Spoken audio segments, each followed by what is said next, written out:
Bincang keluarga bareng Laju.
Assalamualaikum warahmatullahi wabarakatuh. Sahabat semuanya, kalau kita memberikan hewan kurban, pahalanya sebanyak bulu yang tumbuh di hewan itu. Pernah ngitung nggak berapa pahalanya? Pernah ngitung berapa bulunya? Hanya pahalanya saja, tapi hewan daging kurban itu akan dinikmati oleh saudara-saudara kita di Palestina. Mereka saudara, sahabat kita, keluarga kita yang sangat membutuhkan. Mungkin di Indonesia yang namanya kurban sudah tidak asing lagi karena daging bertebaran di mana-mana. Tapi bagaimana dengan Palestina? Saya mendukung program hewan kurban untuk Palestina melalui Laju Peduli. Salam cinta Quran. Assalamualaikum warahmatullahi wabarakatuh.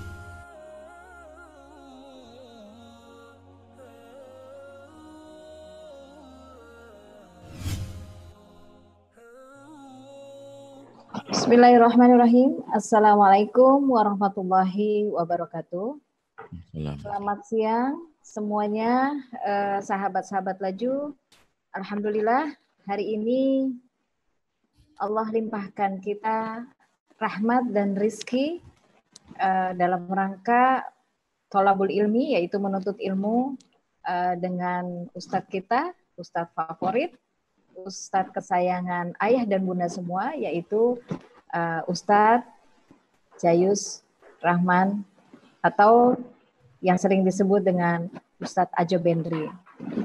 Assalamualaikum Ustadz. Waalaikumsalam warahmatullahi wabarakatuh. Masya Allah. Bukan Jayus Rahman, Jaysyur Rahman. Jaysyur Rahman, Masya Allah. Oh, Jayus dong. Afwan Ustadz. Baik sahabat-sahabat semua, sebelum kita mulai kajian siang hari ini, marilah sama-sama kita membaca basmalah. Bismillahirrahmanirrahim. Semua peserta Zoom siang hari ini, alhamdulillah kita sudah standby Ustadz Bendri. Kayaknya lebih akrab Ustadz Ajo Bendri ya. Lebih enak ya Ustadz ya. Boleh.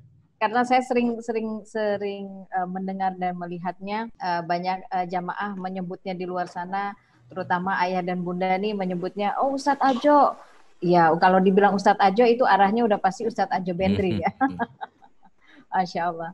Baik, siang hari ini kita akan membahas tentang bagaimana kita orang tua mendidik, ya kan, untuk mendidik anak di usia dini. Jadi Ustadz Ajo Bendri ini selaku penulis juga selain Ustadz, beliau menulis sebuah buku yang berjudul Fatherman. Betul ya Ustadz ya? Ya. Alhamdulillah kemarin sudah 2 kali di Zoom saya mengikuti juga, dibahas di situ, Masya Allah luar biasa. Ternyata peran ayah juga dituntut dalam satu keluarga.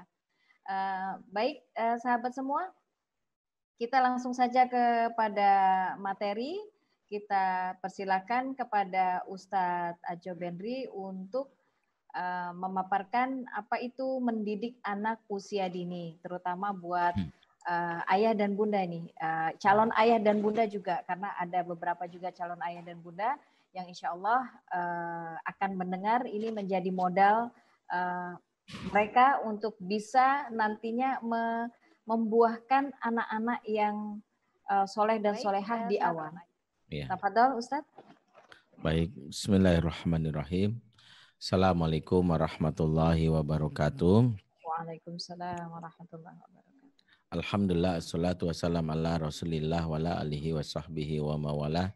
Asyhadu an la ilaha illallah wahdahu la syarikalah wa asyhadu anna Muhammadan abduhu wa rasuluhu la nabiyya ba'dah wa la haula wa la quwata illa billahi wa ba'd.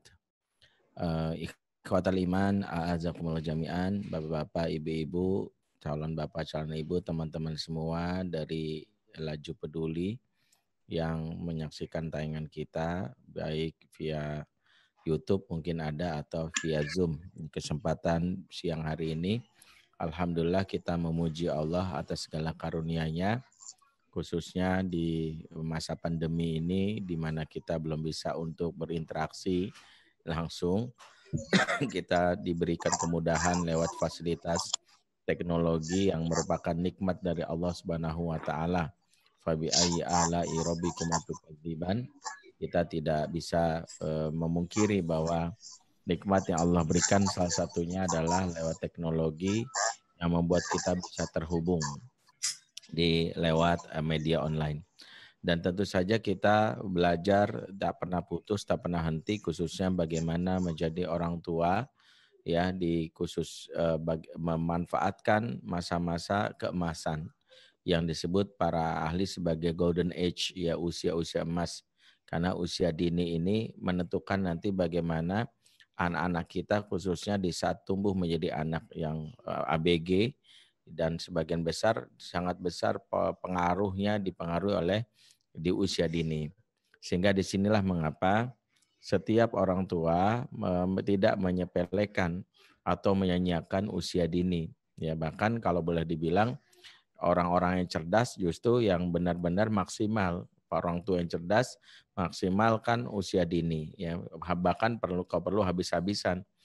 Karena salah satu paradigma yang mungkin boleh dibilang sedikit keliru, orang tua yang kadang menyepelekan usia dini, baru nanti jual rumah, jual tanah habis-habisan di saat anak mau kuliah.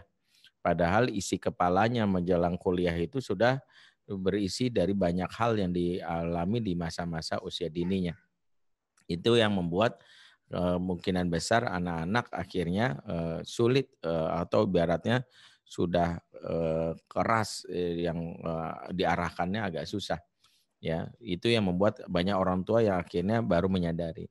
Di beberapa negara yang sangat concern terhadap pendidikan, maka mereka memberikan investasi yang besar khususnya pada anak-anak di usia dini. Ya, dimulai misalnya salah satu yang mungkin dikomparasikan, ya, negeri yang mungkin kita juga agak miris, ternyata negara yang dalam konsepnya memiliki pendidikan yang bagus, dan ini sejatinya kalau kita boleh bilang ini adalah sebuah negara yang mengaplikasikan nilai-nilai Islam.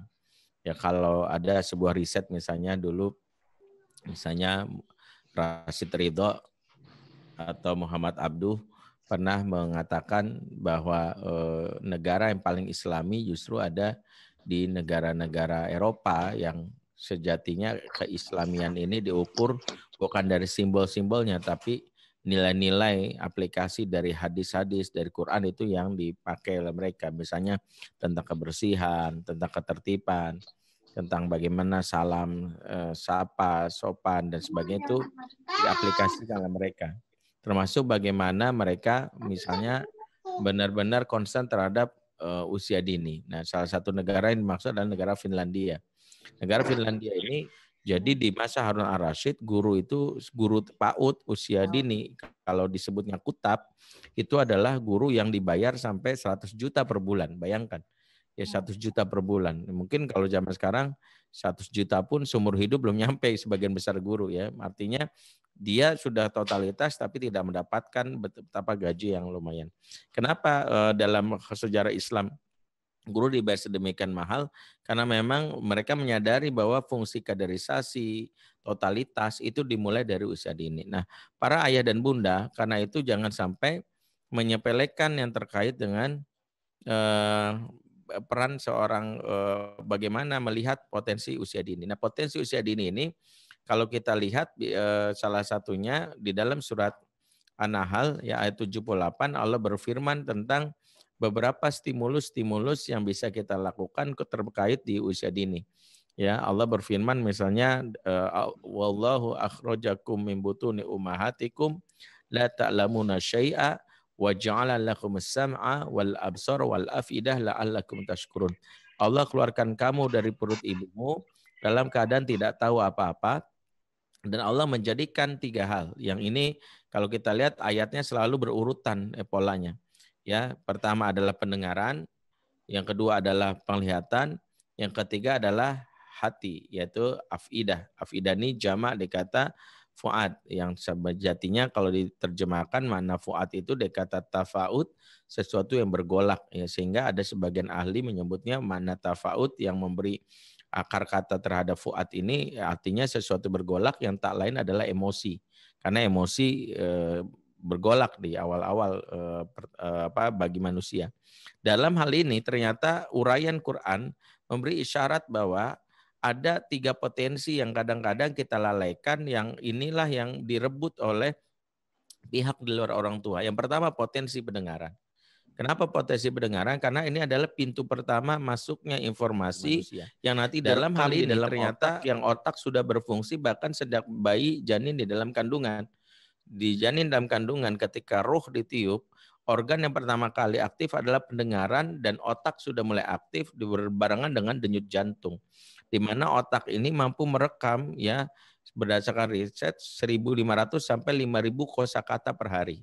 Disinilah sebagian besar ortu melalaikan bagaimana stimulus pendengaran yang diantaranya adalah membiarkan orang lain memberikan stimulus pendengaran ya bisa mulai dari media, gadget, bahkan anak-anak merekam dari tetangga atau dialog-dialog yang tidak pantas direkam kepalanya.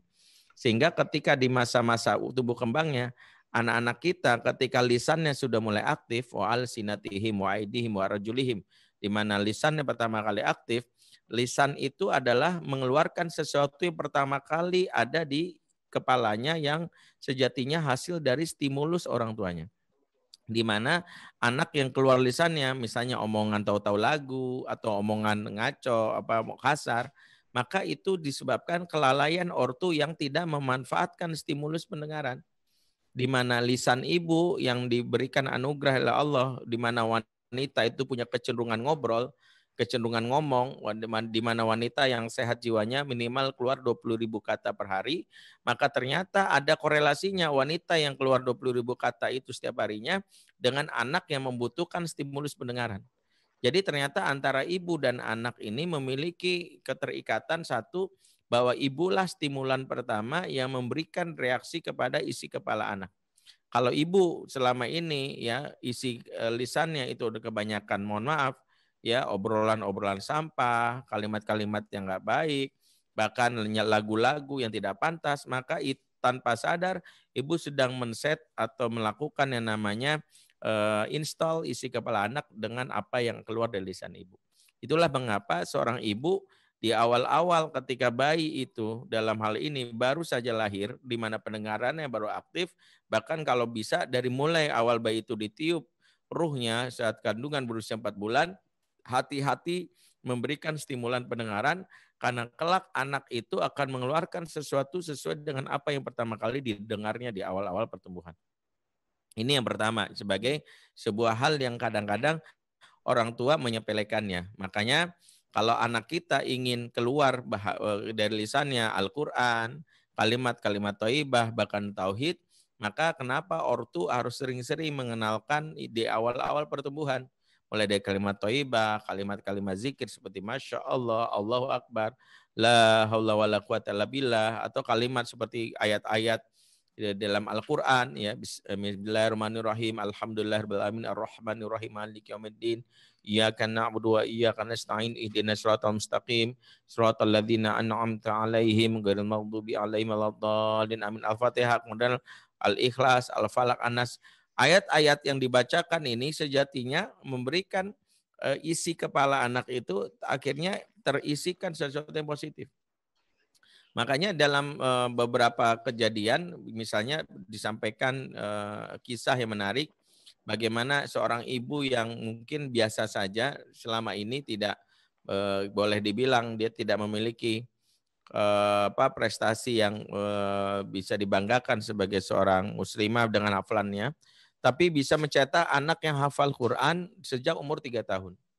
Ya, nama anaknya Abdurrahman Faiz, asal Aljazair. Jadi kisahnya sangat masyhur di YouTube dan di beberapa sosial media. Karena Abdurrahman Faiz ini umur 3 tahun sudah hafal Quran 30 juz, sementara track recordnya, mohon maaf, ibunya bukan seorang ustazah dan bapaknya bukan juga seorang ustadz. Jadi ini memang sangatlah unik. Ya, bahkan ada yang mengatakan ini adalah mukjizat, karomah, miracle dan sebagainya. Tapi setelah ditelusuri, para pakar menyebutkan kecerdasan seorang ibu di sini dan bapak nampak dari bagaimana mengelola aspek tumbuh kembang anak yang selama ini mungkin diabaikan orang tua yang lain.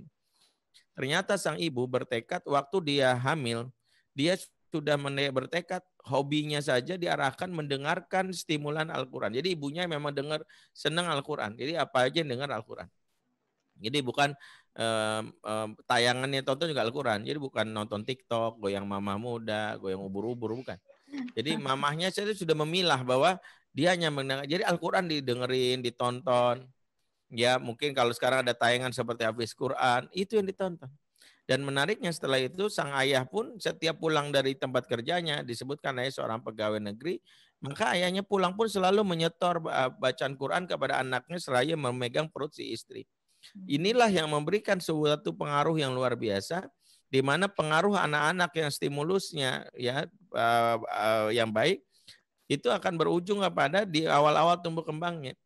Maka apa yang terjadi? Mohon maaf, kalau kita lihat dari kisah ini agak unik ya. Ternyata sang anak awal mulanya Abdurrahman Faiz ini tidak memiliki sesuatu yang istimewa. Bahkan mencemaskan ketika sampai umur 2 tahun sang anak ini tidak bisa bicara sama sekali. Tidak ada satupun keluar kosakata dari lisannya. Ini membuat ibunya sempat berpikir jangan-jangan anaknya seorang yang tuli atau bisu ya. Jadi sempat khawatir. Tapi pernah dan dikisahkan dalam kisahnya bagaimana sang ibu akhirnya terkaget-kaget ketika begitu anak ini mulai bicara, yang pertama kali dibaca adalah surat Maryam. Ya, kaf, ya, mim, ain, sad. Ya, jadi itu yang dibacakan. Yang itu membuat kaf, ha, ya, ain, sad itu dibacakan oleh sang anak di awal-awal sampai ayat kesekian, yang membuat akhirnya orang kaget karena dia persis membacakan surat Maryam seperti yang bapaknya membacanya di awal-awal pada saat dia dalam kandungan. Dan itu ditambah lagi besoknya dia mulai membaca surat-surat yang lain dan akhirnya dia memang ternyata hafal Quran. Jadi ibu dan bapak dia melakukan Allah Subhanahu wa taala, inilah salah satu yang mungkin kita bisa ingat dalam diri, bahwa kalau anak kita dalam hal ini keluar kalimat-kalimat sampah, kok anak saya umur 2 tahun ngomongnya kok ngaco ya, kadang-kadang ngomong kalimat gak pantas, maka kita harus pahami karena mungkin di telinganya itu yang selama ini direkam yang kita kadang-kadang tidak antisipasi. Karena kita tidak mengarahkan. Karena kita membiarkan. Ya. Sehingga kalau kita mau guyur dalam hal ini, maka sang ibu harus betul manfaatkan golden moment. Ya, golden moment itu adalah memanfaatkan usia emas ini untuk banyak menstimulus pendengarannya dengan kosakata yang baik. Salah satu yang diajarkan adalah banyak membacakan buku, karena buku sejatinya adalah berisi kisah-kisah dengan bahasa-bahasa yang baik yang kelak akan direkam di kepala anak dan itu akan membentuk habit dan perilakunya. Karena bahasa anak di awal-awal itu menentukan nanti kualitas anak. Ini juga yang menjadi salah satu perhatian ya dalam Islam, masalah bahasa ini sampai-sampai Allah berfirman dalam surat Al-Ahzab ayat 70-71, ya ayyuhalladzina amanu taqullah wa qulu qaulan sadida yuslih lakum a'malakum wa yaghfir lakum dzunubakum. Hai orang beriman, bertakwalah kepada Allah dan ucapkanlah perkataan yang baik, ya, bahasa yang baik. Dan kenapa harus bahasa yang baik? Karena bahasa yang baik itu akan memperbaiki amalanmu dan menghapuskan dosa-dosamu. Maka seorang bapak yang jeli, dia memperhatikan betul bahasa anaknya di awal-awal pertumbuhannya. Di mana bahasa ini terkait dengan apa yang pertama kali direkam di kepalanya. Dan salah satu cara merekamnya adalah banyak mengguyuri dengan buku-buku bacaan yang bagus. Atau kalaupun kita ingin memberikan stimulan tayangan, pastikan tayangan yang bahasanya bahasa yang memiliki kaidah yang bagus. Sehingga bahasa ini akan mempengaruhi nanti kelembutan jiwanya. Inilah salah satu hikmah kenapa baginda Nabi Shallallahu Alaihi Wasallam di awal-awal tumbuh kembangnya Rasulullah diasuh oleh Halimah As-Sa'diyah, ya, karena bukan ibundanya nggak punya air susu, ini perlu luruskan. Ibunda Aminah sebagaimana wanita normal lainnya setelah lahiran pasti menghasilkan susu. Lantas kenapa dia harus menyerahkan anaknya kepada Halimah, ya? Padahal dia bisa menyusuinya. Ternyata ada pertimbangan lain yang disebutkan oleh para ahli sejarah. Salah satunya adalah karena bahasa Arab di kota Mekah rusak. Bahasa Arab di kota Mekah rusak sehingga membuat akhirnya kalau Rasul dibiarkan tinggal di lingkungan dengan bahasa yang rusak, maka Rasul akan menyerap kalimat-kalimat negatif yang mempengaruhi isi kepalanya. Logikanya itu pula yang akan nanti keluar dari lisannya. Maka Rasul pun dididik, diasuh di Bani Sa'ad, di mana bahasa Arabnya masih bahasa fusha, bahasa asli, dan masih ada bahasa-bahasa yang santun. Sehingga isi kepalanya kelak nanti mengeluarkan kalimat-kalimat yang lembut. Sehingga wajah Rasulullah akhirnya menjadi orang yang paling fasih dalam bahasa Arab, termasuk dalam tutur katanya. Inilah salah satu kenapa hikmahnya urusan bahasa ini menjadi urusan yang penting. Sehingga kalau kita perhatikan, jangan menyepelekan anak-anak yang sejak awal bahasanya udah ngaco dengan kalimat, namanya juga anak-anak. No, justru itu menjadi salah satu hal yang harus kita perhatikan. Loh, kok anak-anak dari kecil biasa begini? Karena kebiasaan anak di masa kecil kelak menjadi suatu kebiasaan yang mengakar dan menguat dan sulit diubah. Jangan sepelekan anak kok sudah gini, rokok. Nah, nanti bilangnya nanti juga udah gede. Enggak, sulit malah. Kenapa? Karena sudah terbiasa sehingga sulit nanti anak-anak untuk menghentikannya. Ya, sebagian besar perilaku-perilaku buruk anak-anak di zaman now misalnya kalau kita urutin lagi biasanya dari masa kecil yang diabaikan atau disepelekan.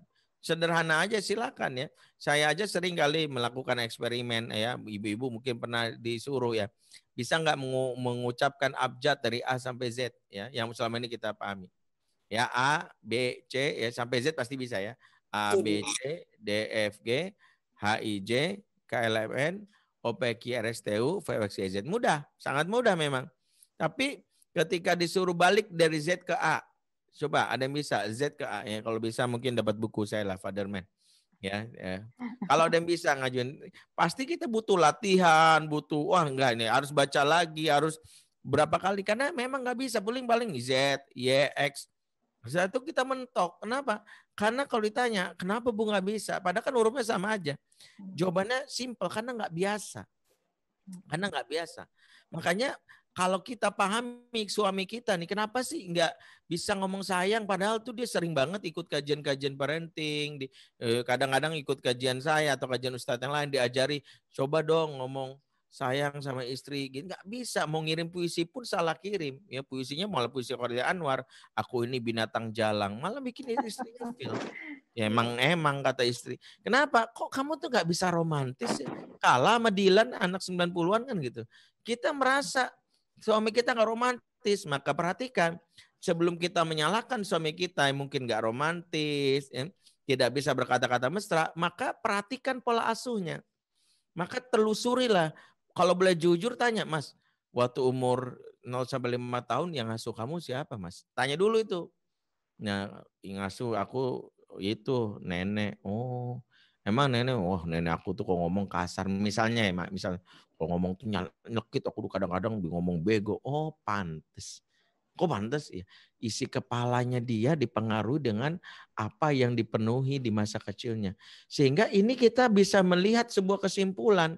Sebagian besar orang-orang yang kesulitan mengucapkan maaf, terima kasih, permisi, tolong. Itu karena memang kosakata itu enggak ada di masa kecilnya. Kalimat-kalimat mengatakan misalnya maafkan aku ya sayang, atau kalimat I love you dan semisalnya itu enggak ada kosakatanya. Kosakata itu maaf sangat asing kan, bahkan bisa jadi enggak ada programnya di kepalanya, ibarat program komputer di kepala itu isinya programnya enggak ada. Kita minta muter musik MP3 player tapi di laptop kita enggak ada program MP3. Kita ngomel-ngomel aja, ini kok bisa di ini? Karena memang nggak ada programnya. Sama kok suami kita nggak bisa sih ngomong lembut. Karena perhatikanlah. Makanya ketika anak kita hari ini gagal kita mengajarkan kalimat lembut, maka sangat besar peluang dia akan berkata kasar. Nah, itu tergantung dari stimulan dari apa yang pertama kali dengar di telinganya, ya. Pertama kali dengar di telinganya itu yang mempengaruhinya. Ya, sehingga kadang-kadang kita merasa, oh, kok begini amat sih? Aku kan kenal kamu di pesantren, aku kan kenal kamu sebagai ustadz. Kamu masa sih nggak bisa? Ustadz yang mungkin kita muliakan, dia mungkin suami kita seorang ustadz. Mungkin ustadz itu dia pelajari ketika dia kuliah dengan dia mempengaruhi sakofah, tapi kebiasaan dia yang mungkin kalau marah masih gampar, kasar atau ngomong maaf ya bego dan sebagainya atau menyebut kalimat kebun binatang, itu ternyata sangat dipengaruhi oleh masa kecilnya. Itulah salah satu yang diperhatikan, perhatikanlah bahasa. Makanya sebagian ulama-ulama salaf dulu bahkan kalau meninggalkan anaknya, dia itu mencari guru yang mengajarkan bahasa dulu. Bahasa Arab yang baik, karena ke bahasa Arab yang baik itu mengajarkan kelembutan, kasih sayang. Hampir semua bahasa-bahasa ibu mengajarkan hal-hal yang positif ya, bukan bahasa slang ya, kayak bahasa Indonesia. Ya kalau dipelajari itu kan lembut ya, makanya kalau zaman dulu tuh kita masih bersyukur tayangan-tayangan kita, sinetron-sinetron itu bahasanya sih lembut ya. Kalau penjahat masih ngomong sopan ke korban, Bung, hendak kemana dirimu? Bolehkah aku mengambil salah satu handphonemu? Jadi dulu penjahat tuh ngomongnya sopan. Kalau sekarang jagoan aja ngomongnya kasar. Jangan ngomongnya apa lu bego tuh jagoan. Jadi memang kita ini dirusak dari bahasa. Makanya dulu anak-anak kalau masih nonton sinetron saya masih izinkan dulu. Ya penjahat masih ngomongnya terlalu kan gitu, masih sopan gitu. Tapi kalau sekarang udah sulit.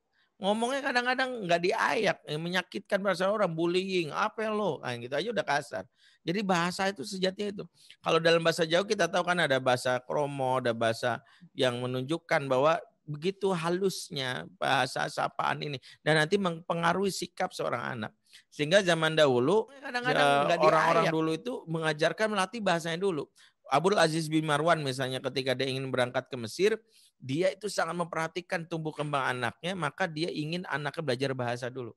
Bahasa yang baik dulu. Jadi bahasa ibu dulu. Makanya dia bilang sama gurunya Syekh Sholih bin Kaisan, tolong ajarkan anak saya ya berbahasa Arab yang baik gitu, bisa enggak? Jadi dia minta berbahasa Arab yang baik, dia minta kepada sang guru dan itulah ya permintaan seorang ayah memperhatikan bahasa. Nah, dengan kata lain, kalau kita lihat di umur-umur ketika pendengarannya sudah mulai aktif, hati-hati mendengarkan.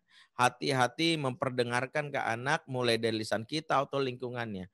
Karena kalau kita tidak hati-hati maka kerusakan yang terjadi pada anak bisa jadi karena kelalaian kita, karena memperdengarkan hal yang buruk.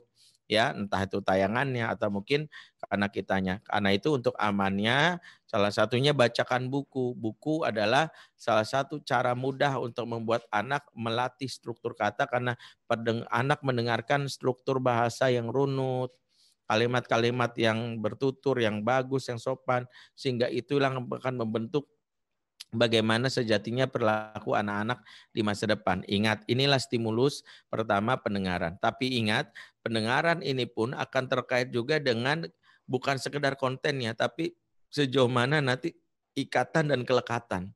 Di umur-umur ini juga lah kenapa orang tua menjadi figur utama, khususnya ibu. Kenapa ibu yang memiliki keinginan untuk banyak bicara itu justru menstimulus dengan banyak ngomong.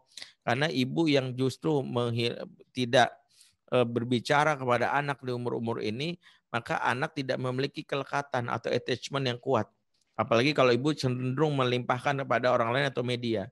Ya misalnya anak diberikan misalnya handphone, ya, berikan gadget, padahal di umur ini dia ingin lisan ibunya.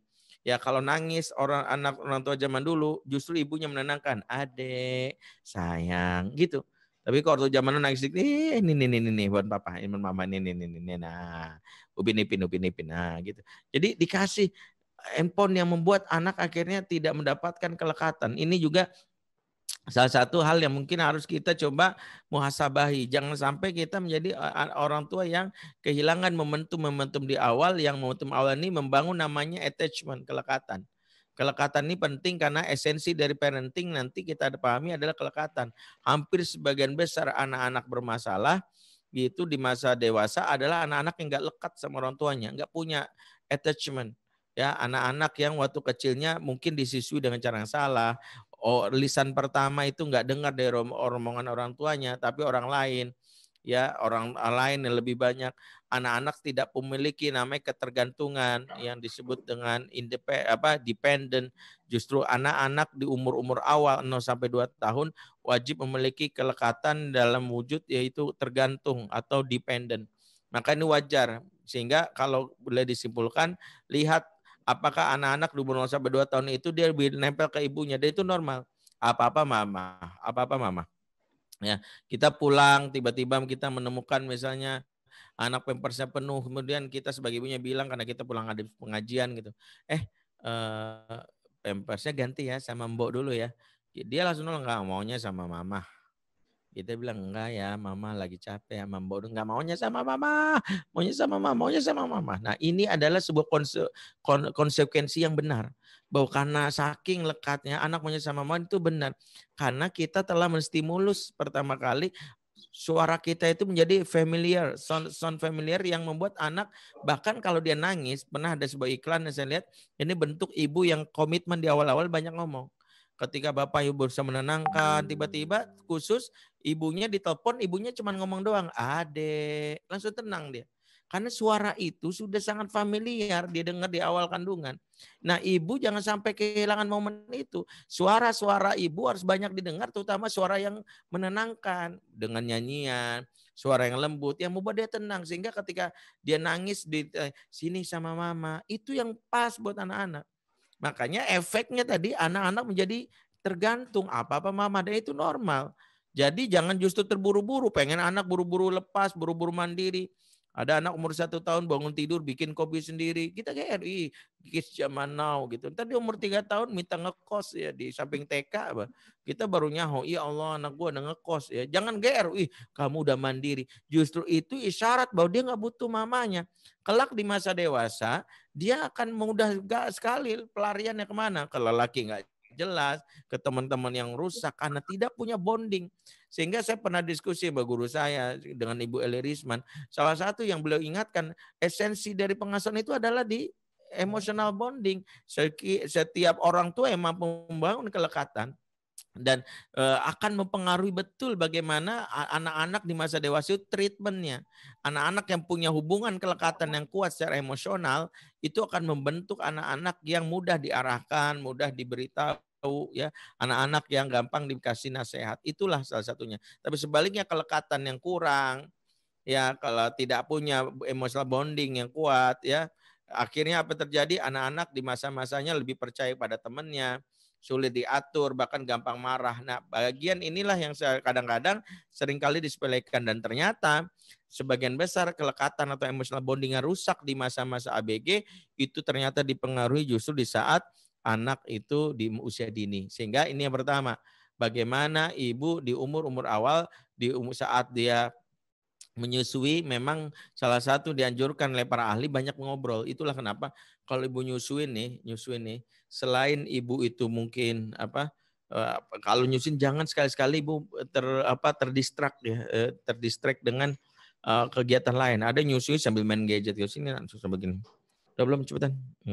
Ibunya begini tangan aja. Ya, udah belum, cepetan. Jadi anaknya ngerasa mamahnya ini enggak. Jadi ketika udah selesai akhirnya dibeli nih, taruh lagi nih. Nggak ada komunikasi. Padahal di umur ini anak tuh ingin dengar suara mamanya. Ya Allah, sini nenek. Ya Allah, kita baca basmalah dulu ya. Mungkin mamanya bersalawat boleh, membaca ayat-ayat pendek ya, atau mungkin murojaah, surat-surat panjang pun boleh. Intinya anak dapat suara ibunda yang bukan sekadar esensinya saja, yaitu ayat-ayatnya, tapi suara ini sudah warnanya, nadanya, tonnya itu sudah menjadi suara yang sangat familiar. Sehingga nanti kelak kalau suatu saat suara ini ada, dia akan mudah tenang, nangis sedikit, adek, langsung. Maka manfaatkanlah momen ini. Nah ini bab ini baru bab di awal-awal. Jadi kalau kita bicara PAUD sebenarnya panjang rentangnya. Kalau dalam Islam sendiri nanti ada beberapa fase di dalam PAUD. Ada yang disebut fase hamil warodoah, hamil dan menyusui. Itu fase pertama. Nanti ada fase disebut tufula sogiroh. Tufula sogiroh masa anak-anak kecil. Itu usia 3 sampai 5 tahun. Nanti ada tufula kabiroh. Itu fase memayis. Sebenarnya ada 3 pembahasan dari umur-umur yang disebut umur-umur usia dini ya.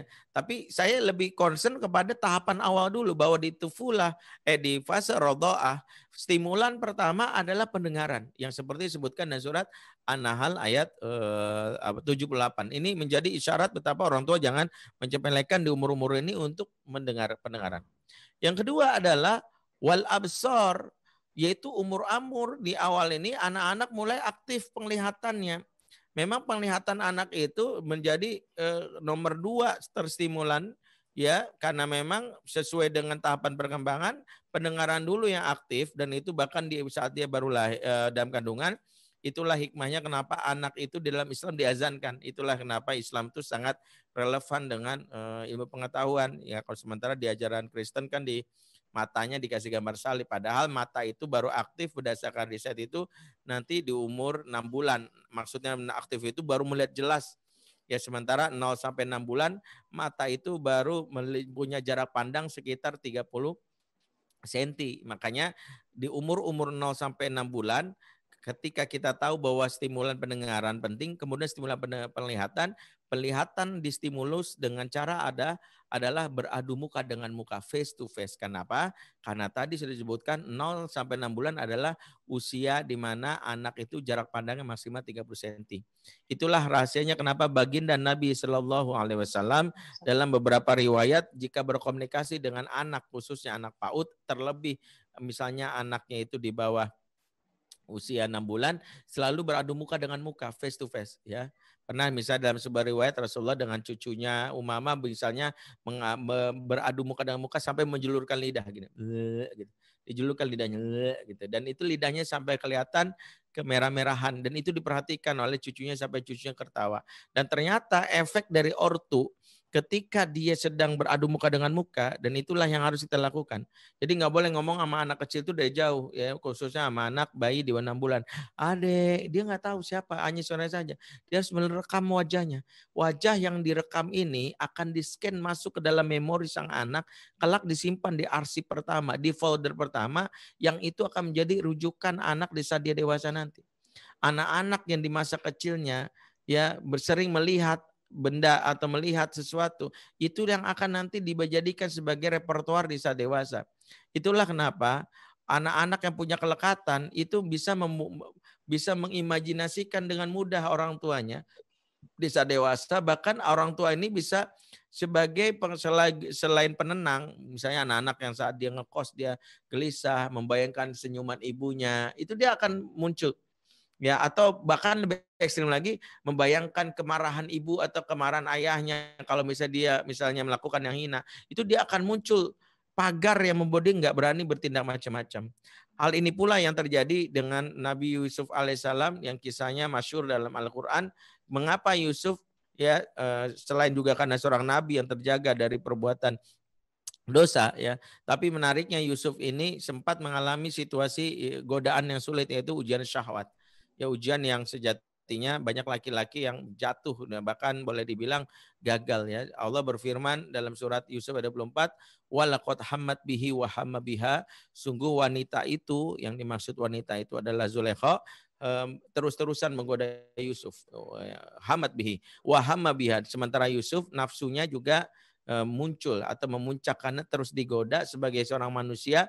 Yusuf pun memiliki gairah yang sama terhadap Zulaikha. Jadi ini adalah sebuah isyarat laki dan perempuan sama-sama normal digoda dalam ruang sepi dan kunci.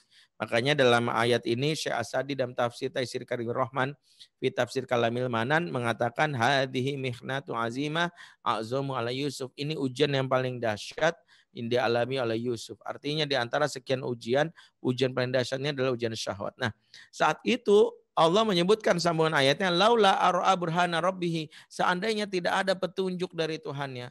Allah memberi petunjuk kepada Yusuf agar segera tinggalkan perbuatan yang hina tersebut. Dan uniknya petunjuk Allah itu disampaikan dengan wajah ayahnya yang ada di dinding tempat Yusuf berbuat maksiat. Ayahnya bernama Yakub dan kita tahu Yakub saat itu terpisah jauh dari anaknya yang ada di Mesir. Yakub ada di daerah Palestina, anaknya ada di Mesir. Itu jauh. Ya, tapi betapa dulu nggak ada teknologi WA, video call, di situasi di mana Yusuf hendak hampir terjerumus dalam godaan yang namanya syahwatnya, maka Allah memberikan isyarat agar Yusuf lepas dari godaan syahwatnya itu dengan nasihat ayahnya yang tiba-tiba muncul di dinding. Ya, disebutkan oleh Imam Mujahid ya dalam kitab tafsir Adwaul Bayan. Syekh Amin As-Sinkiti menyebutkan beberapa riwayat, salah satu dari Imam Mujahid, ya murid dari Abdullah bin Abbas, kata beliau, ra'a suratan Yaqub alaihissalam fil jidar. Yusuf melihat wajah ayahnya di dinding. Jadi nampak wajah ayah. Dan ini memang korelasi kenapa ayah menjadi salah satu ikon penting dalam pengasuhan ya. Mengapa saya bikin buku ya Fatherman, yang sebenarnya buku ini adalah sebuah upaya untuk melibatkan ayah. Bahkan bukannya terlibat, ayah jadi pemeran utama karena ayah menjadi pahlawan. Ayah yang menjadi pahlawan, Fatherman ini yang isyarat memberikan salah satu gambaran supaya ayah jadi sosok figur yang dicintai. Nah, ayah yang luar biasa inilah menjadi kenapa kita sangat memperhatikan peran ayah ini. Nah, ayahnya itu dihadirkan, bahkan bukan dihadirkan.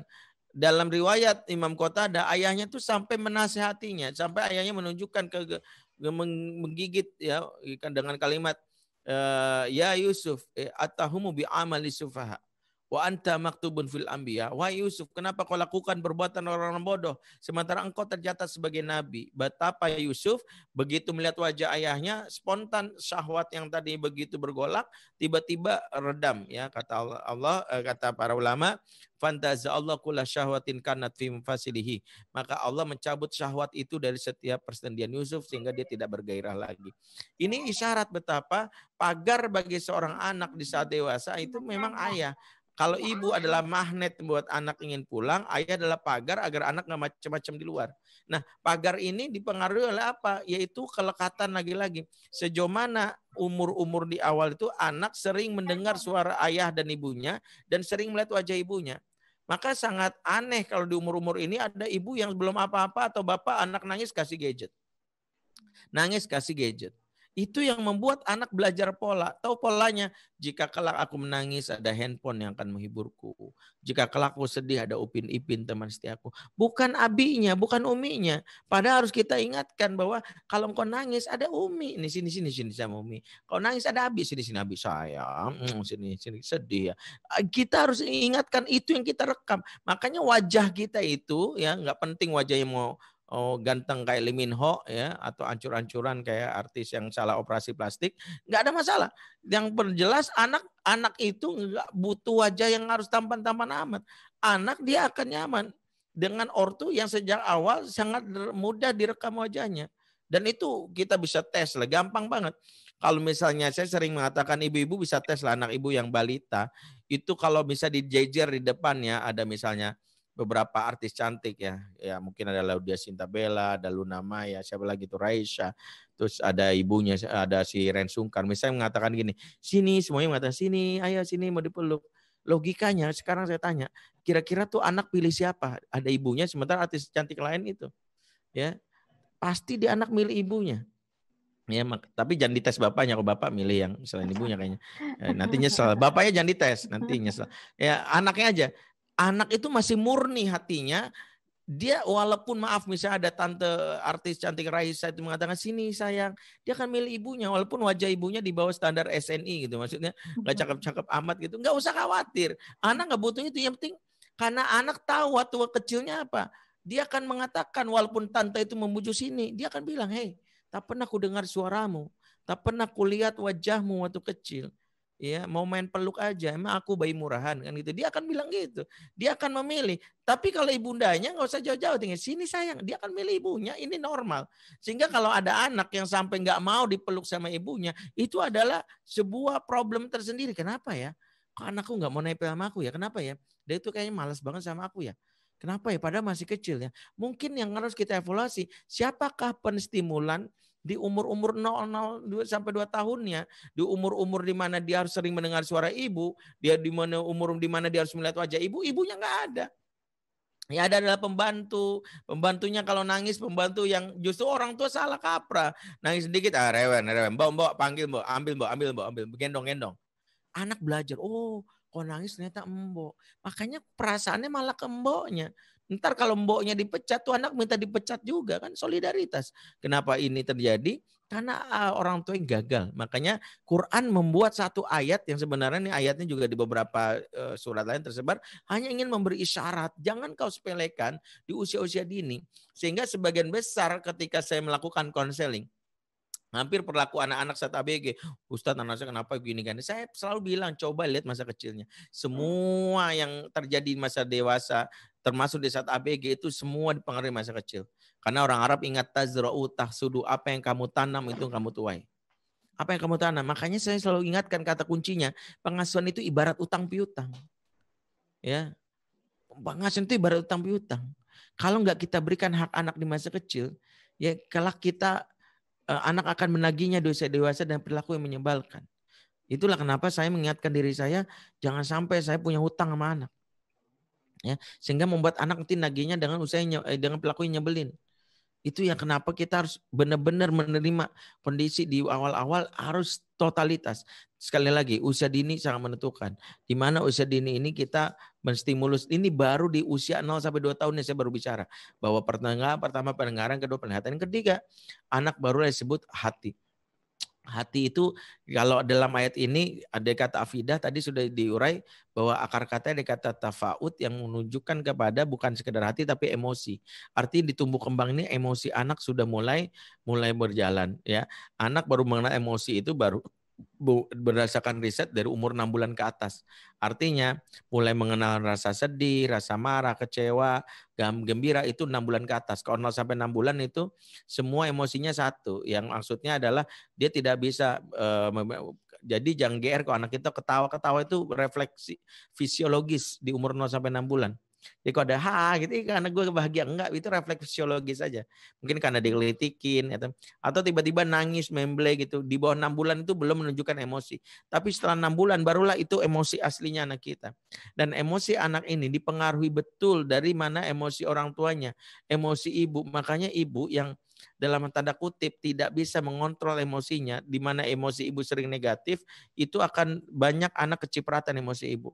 Hampir sebagian besar problem anak-anak yang emosional, gampang marah, baper, ya itu biasanya bermula dari cipratan emosi ibu di awal-awal tumbuh kembangnya. Itulah mengapa ibu harus menjaga betul emosinya dan tentu tidak salahkan ibu. Suami harus menyadari bagaimana mentransfer emosi positif kepada istri agar ibu itu bisa menularkan emosi positif kepada anak. Karena Allah berfirman di dalam surat Al-A'raf 58, isyarat Allah betapa ibu ini menjadi bagian penting yang mempengaruhi pengasuhan, ya, wal baladut thayyibu yakhruju nabatuhu bi izni rabbih, dan tanah yang baik akan mengeluarkan darinya tanaman-tanaman yang baik, ya, tanah yang baik. Tanah yang baik ini maksudnya apa? Tanah yang baik itu maksudnya adalah ibu. Kalau ibunya baik, emosinya baik, akan keluar tanaman, dalam ini adalah anak. Kenapa ibu ibaratkan tanah? Itulah memang cara Allah menggambarkan seorang wanita. Di ayat yang lain surah Al-Baqarah 223 disebutkan juga seperti itu. Ya Allah berfirman misalnya nisa ukum hasulakum, istri-istrimu ibarat tanah ladang tempat engkau bercocok tanam. Wanita ibaratkan tanah. Kalau disebutkan dari Al-Baqarah itu tanah ladang harz. Dalam surah Al-Araf 58 balad, lebih luas lagi cakupannya. Intinya seorang ibu sebagai balad, sebagai tanah itu mempengaruhi betul nanti produk, ya, artinya tanamannya yang keluar yaitu anak.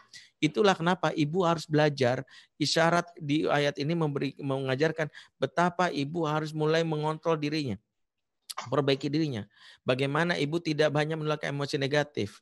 Terus bagaimana Ustadz? Itulah ngapa kalau kita tahu bahwa kita nggak menularkan emosi negatif, pentingnya kita boleh time out atau transition time. Ya, datangilah anak, pastikan kita punya emosi positif.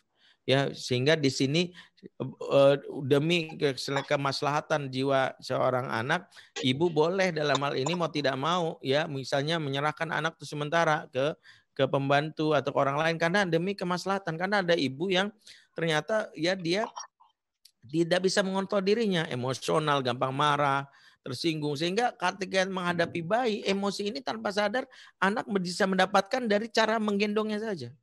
Ya, cara menggendong itu udah buat anak gak nyaman. Nah, kalau kita lihat ibu-ibu yang seperti ini, maka nanti bisa nampak anaknya. Anak yang gampang marah, emosional, ya itu juga sangat dipengaruhi. Nah, di umur-umur ini ketenangan anak dalam hal emosi dan perasaan ini itu sangat dipengaruhi dengan apa? Stimulan-stimulan yang dipengaruhi dengan banyaknya sentuhan di kulit. Sehingga kalau kita hubungkan di umur-umur awal, di usia dini ini, kenapa pelukan dan sentuhan menjadi hal yang menjadi makanan pokok batin anak? Karena ini yang akan menenangkan batin anak dan jiwa anak. Ya, Allah berfirman surat Al-Zumar ayat 23, ya, tsumma talinu juluduhum wa qulubuhum ila dzikrillah. Kemudian tenanglah kulit mereka, kemudian perasaan mereka dalam rangka mengingat Allah. Disebut kulit pertama kali karena kulit adalah awal dari ketenangan perasaan. Kalau ingin orang perasaannya, berikan ketenangan lewat kulit. Sehingga kalau kita ingin anak-anak punya emosi yang positif, banyak disentuh, banyak diusap, banyak dipeluk. Inilah umur-umur kita benar-benar membanjiri pelukan dan sentuhan, bahkan ciuman di pipi. Inilah ortu nggak boleh abai dan nggak boleh lalai agar anak kita benar-benar terpuaskan kebutuhan batinnya. Anak-anak yang tidak pernah mengalami sentuhan, ya, pelukan, tumbuhlah tadi jadi anak-anak emosional, ya. Orang bilang juniper, ya, julid, nyinyir, baper, kelihatan sorot matanya itu, tatapannya itu tatapan, boleh dibilang tatapan debt collector, yang kita kok sama dia itu nggak nyaman, ya. Tatapan itu tatapan ngajak ribut, bahkan kalau boleh dibilang sangat mudah tersinggung, ya. Kalau kita sama dia itu serba salah, kita senyum disalahin, nggak senyum juga disalahin. Orang-orang seperti ini sebenarnya punya masa lalu. Sehingga ada gejala yang saya belajar dari guru saya Irwan, orang-orang yang menyebalkan di usia-usia dewasanya saat ABG-nya biasanya mengalami sebut skin hunger. Apa itu skin hunger? Orang-orang tidak pernah mendapatkan sentuhan kulit, di mana ini mempengaruhi betul nanti tumbuh kembangnya di saat dia dewasa. Inilah masa di mana ketika menyusui itu harus benar-benar dengan sentuhan kulit, bukan titip lewat botol. Hikmah kenapa menyusui ar-radha'ah. Radha'ah itu seolah-olah kata para ahli itu adalah radha'ah itu dekata radhi'ah di mana munculnya sentuhan bertemunya antara bibir anak dengan puting payudara ibu, itu disebut radha'ah, ya. Jadi bukan berarti ibu merasa radha'ah, ya saya sudah kasih 2 tahun tapi susunya lewat botol. Itu membuat banyak anak-anak yang tidak memiliki ikatan batin termasuk sentuhan. Kalau ternyata bekerja, tentu kita tidak boleh menghakimi ibu yang bekerja. Tapi manfaatkan betul kalau udah di rumah, ibu banyak memeluk. Bahkan sebelum berangkat, kata Ibnu Qayyim al-Jauziyah, biasakanlah anak itu untuk menempel di puting ibunya walaupun tidak menyusui. Kenapa? Karena ini fase untuk membangun kelekatan sekaligus memberikan sentuhan. Karena sentuhan di kulit memberikan ketenangan. Jiwa-jiwa yang tenang, ya, di umur-umur awal mempengaruhi betul nanti sikapnya di saat ABG, di saat dia dewasa. Sehingga stimulus-stimulus inilah yang penting. Ya, banyakin peluk, banyakin sentuhan, ya, yang menyusui dengan cara yang tepat, mengusap bagian kepalanya, organ-organ sentuhan yang paling nyaman itu adalah di telapak tangan, sering-sering menyebut telapak. Yang kedua adalah sentuhan di pipi, kemudian di bagian punggung dan merangkul, mendekap. Tadi sudah disebutkan di surah Al-A'raf 50 Az-Zumar 23, kalau tenang kulitnya maka tenang juga. Kalau dia nangis buru-buru respon, ya, makanya Rasulullah sampai mempercepat sholat. Karena memang Rasulullah tahu betul kebutuhan bayi di awal ini harus segera direspon. Maka Rasul mempercepat sholat wajibnya karena Rasul ingin bayi itu segera direspon ibunya. Ini latihan, ini adalah isyarat bahwa jangan menyepelekan bayi kalau lagi nangis. Ya, karena bayi itu tidak bisa menunggu. Ya, beda sama jomblo yang sabar nunggu jodoh. Ya, jadi betapa inilah salah satu cara Allah memberi isyarat pada para orang tua segera respon. Ya, sehingga ada sebagai ulama misalnya buat fatwa kalau ibu lagi sholat sunnah, misalnya lagi sholat duha, tiba-tiba lagi 1 rakaat nih atau tanggung lah lagi ruku bahkan sujud, tiba-tiba bayi nangis.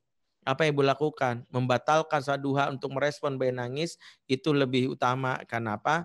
Karena ibu mendapatkan pahala dari respon kepada bayi itu sehingga dia tahu oh ada mamahnya yang segera dipeluk ya segera disentuh dan juga ada yang namanya mendapatkan pahala karena niat salat duha yang sunnah. Itu kalau salat sunnah. Tentu kalau salat yang wajib berbeda hukumnya yaitu tadi dipercepat saja.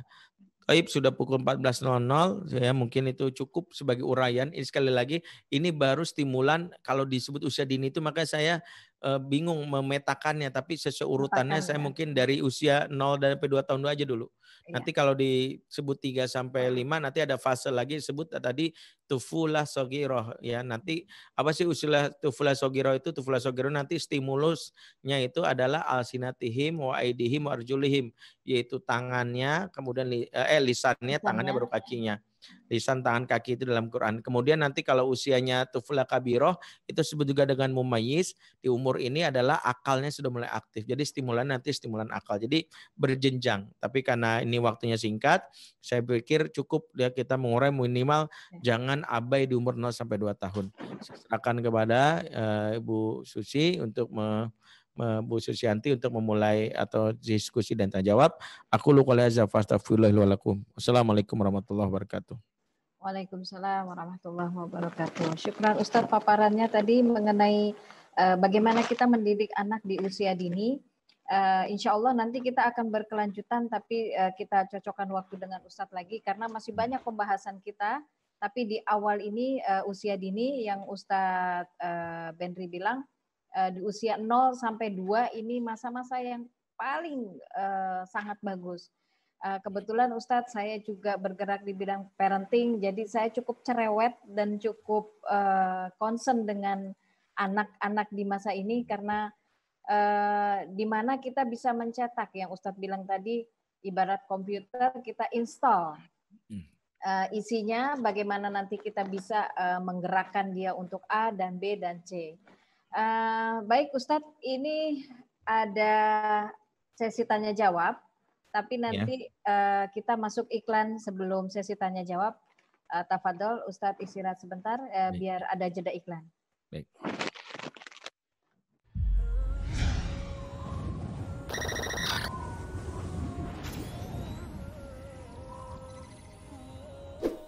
Assalamualaikum warahmatullahi wabarakatuh. Sahabat semuanya, kalau kita memberikan hewan kurban, pahalanya sebanyak bulu yang tumbuh di hewan itu. Pernah ngitung nggak berapa pahalanya?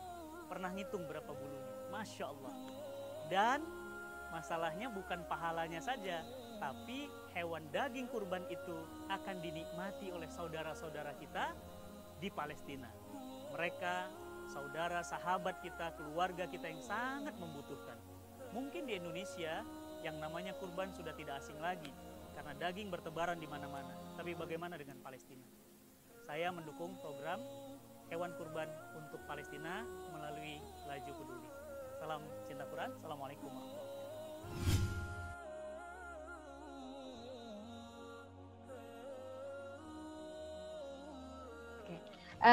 Baik, sahabat-sahabat Laju semua, kita sudah kembali lagi dengan Ustadz Benri.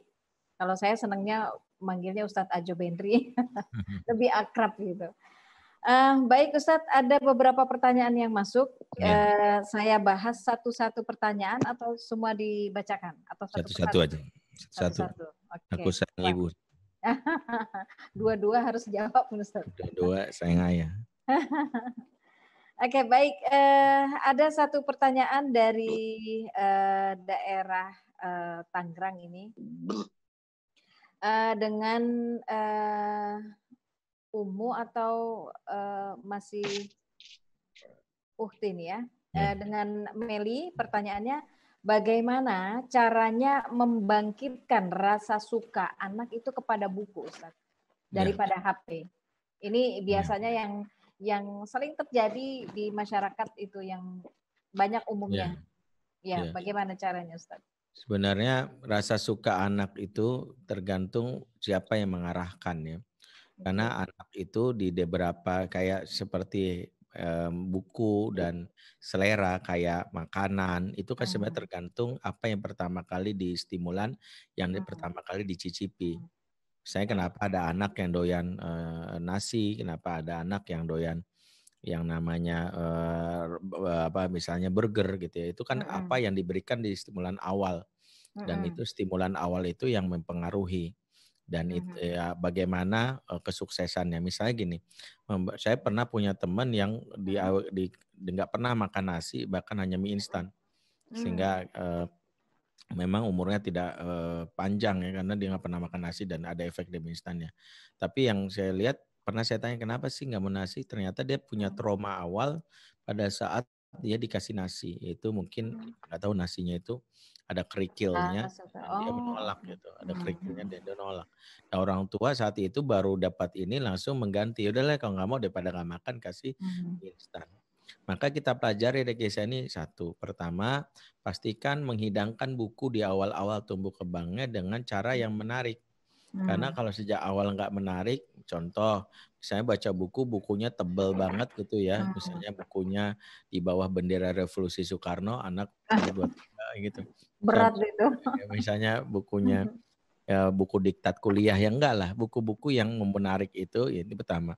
Yang kedua, kondisi emosi kita dalam kondisi emosi yang positif sehingga itu mempengaruhi anak misalnya mendapatkan namanya asupan emosi positif saat dibacakan buku, bundanya emosi positif.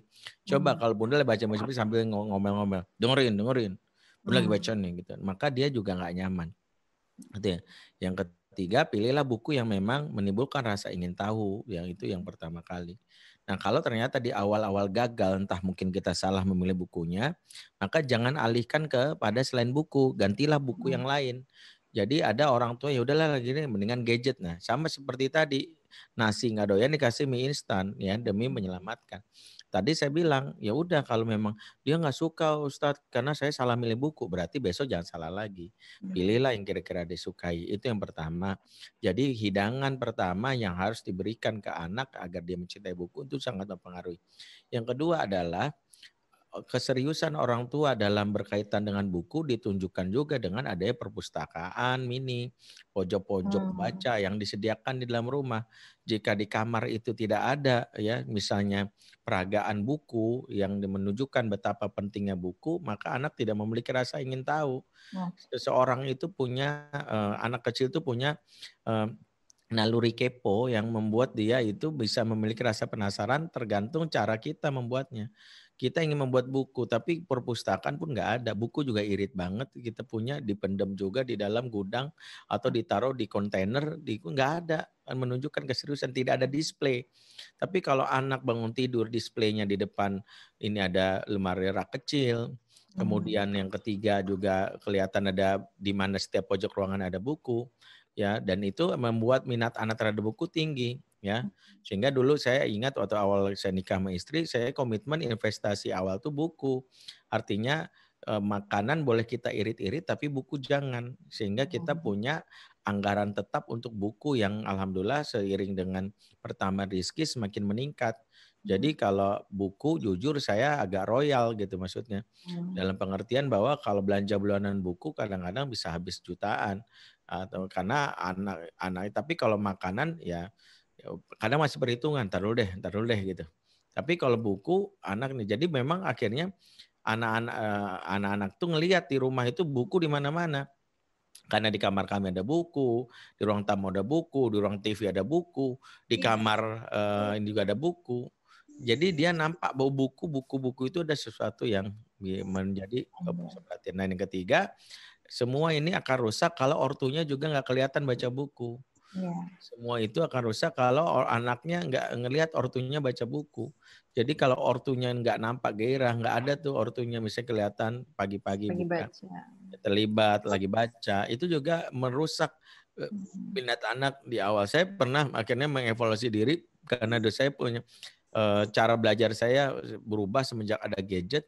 Saya menyadari setelah banyak buku saya ternyata belajar saya pindah ke gadget di mana saya mudah mencari artikel-artikel.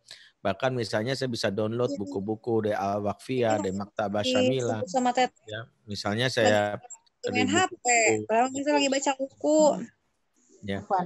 Ya, ketika saya lihat itu, saya banyak ternyata anak saya akhirnya berubah. Pernah rasa kita, Bibi aku lihat handphonenya. Nah disitulah saya menyadari bahwa oke, ternyata ada yang salah dalam diri saya misalnya karena saya menampakkan bahwa saya melihat itu dari handphone. Maka mulailah saya mempelajari sama istri. Alhamdulillah kalau istri saya itu konsisten memang di buku. Karena dia dulu seingat saya memang dia sebelum nikah memang senang pembaca buku. Sehingga dia malam-malam pun dipakai untuk baca buku. Nah ya termasuk buku tabungan ya, ngecek nih saldonya. Nah itu saya juga gitu. Saya jadi belajar akhirnya saya rutin tuh. Makanya saya punya display buku yang belum saya selesaikan, saya taruh di sebuah display ini artinya buku Abi yang belum Abi selesai baca. Jadi anak tahu, oh Abinya lagi baca buku ini, bukunya tebal. Misalnya saya lagi baca kitabnya Ibnu Katsir, Qasasul Anbiya, kisah-kisah para nabi. Jadi tulis liatin di situ. Atau Tarikh Khulafanya Imam Suyuti, saya baca di situ. Atau buku-buku parenting atau buku apapun, Mahjat Tarbiyah Nabi Walid Tifli, saya taruh di satu pos yang anak tahu, oh ini bukunya Abi. Jadi dia nggak mau pindahin. Jadi dia tahu itulah yang lagi dibaca oleh Abinya. Ya Allah alam bisawab. Syukran Ustaz. Ada pertanyaan lagi dari Bekasi dengan Ibu Tri. Ya. Saya mau tanya Ustadz, di usia berapa baiknya anak dianjurkan untuk masuk ke PAUD atau TK? Ya. Gini ya, masalah dianjurkan PAUD atau TK itu adalah wasilah. Yang jelas itu jangan terpatok dengan wasilah. Sejatinya yang kita lakukan adalah stimulasi. Stimulasi itu bisa di sekolah, bisa di rumah. Jadi tidak ada kewajiban sama seperti saya pernah ditanya, Ustadz kapan waktu tempat masuk anak pesantren? Pesantren itu enggak wajib. Menjadi anak soleh yang wajib. Jadi fokuslah kepada tujuan anak soleh, jangan ke kendaraan. Tujuan boleh tetap, kendaraan boleh ganti. Dari sini ke Bogor, itu tujuannya. Cara ke Bogor gimana? Naik odong-odong, naik motor, naik Grab, naik mobil pribadi, naik kereta, jalan kaki, ngesot, kan banyak caranya. Nah, jangan maksain gini, pokoknya naik odong-odong. Pokoknya naik odong-odong. Loh, akhirnya anak naik odong-odong, nggak jadi ke Bogor, muter-muter aja. Kan yang penting naik odong. Itu juga kejadian. Pokoknya kamu pesantren. Pokoknya pesantren, bukan pokoknya. Nah, papa pengen anak papa soleh, hafal Quran, itu tujuan. Nah, caranya gimana? Kalau lewat pesantren begini, nah kamu mudah, bla bla bla bla bla. Ya, kira-kira gimana? Terus katanya aku nggak mau kalau gini boleh nggak? Aku mungkin di sekolah umum tapi aku ikut rohis, aku nanti mau belajar talaki sama ustadz ini. Boleh aja. Jadi banyak jalan menuju soleh. Termasuk tadi, usia dini itu stimulasi yang penting. Nah karena stimulasi, maka jangan fokus kapan umur harus PAUD. Enggak harus PAUD. Tapi kalau bisa jadi di rumah, tapi kita punya waktu untuk menstimulus. Ya enggak harus. Enggak harus misalnya. Tapi kalau dia misalnya kita melihat misalnya di umur ini kita ternyata kita enggak mampu. Dalam hal ini kita enggak bisa, karena di rumah bengong, malah lebih banyak. Mungkin karena sebagian ada ibu bekerja ya, dititip sama pembantu malah ngajak sinetron Indosiar.